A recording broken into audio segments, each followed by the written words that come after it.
Maureen O'Sullivan, 2 minutes, thank you.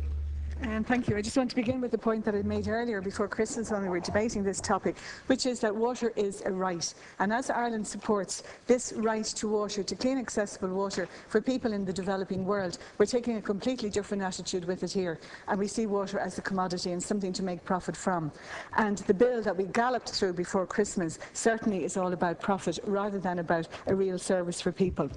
I think it's good that we have this opportunity to have a further discussion on it, because there certainly wasn't enough time before Christmas. And I do think one of the points in there, the private member's motion, should have been to acknowledge the work of Sean O'Rourke, because we mightn't have got as much information as we have now, or the developments that came, except for the role of the media in this. I mean, if it weren't so serious, it would be like something out of a Laurel and Hardy film. You know, this is another fine mess that you've got us into. And we look at other big developments, the Dart, Lewis, the hospitals, the motorways, the Poolbeg incinerator. And what's the common denominator between all of them? And it is the massive overspend and waste of public money that went into each of those. And if each of those had been, or some of them had been in a different country, they certainly wouldn't have cost what they've cost in this country.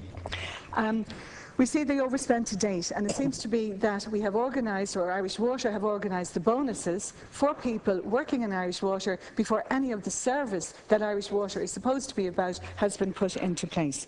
There are issues about the employees. There was no open competition. Are they subject to the same conditions, the same payment, same pension levies, etc., as other people in the public service? And what are people going to be paying for? It's an ancient leaking system and poor quality water. Again, you know, we look at the flooding, massive flooding, repeated flooding in Dublin Central and in other parts of the country, and it's because that infrastructure is antiquated. It's dating back to Victorian times, and we think about what could have been done with the massive overspend that we have already with Irish Water. The insurance issue is still not resolved. We still have a spend on fluoride, and again, we don't know that that is absolutely necessary. The two key words that we all keep hearing about is accountability and transparency, but they're still not there and in action. Thank you.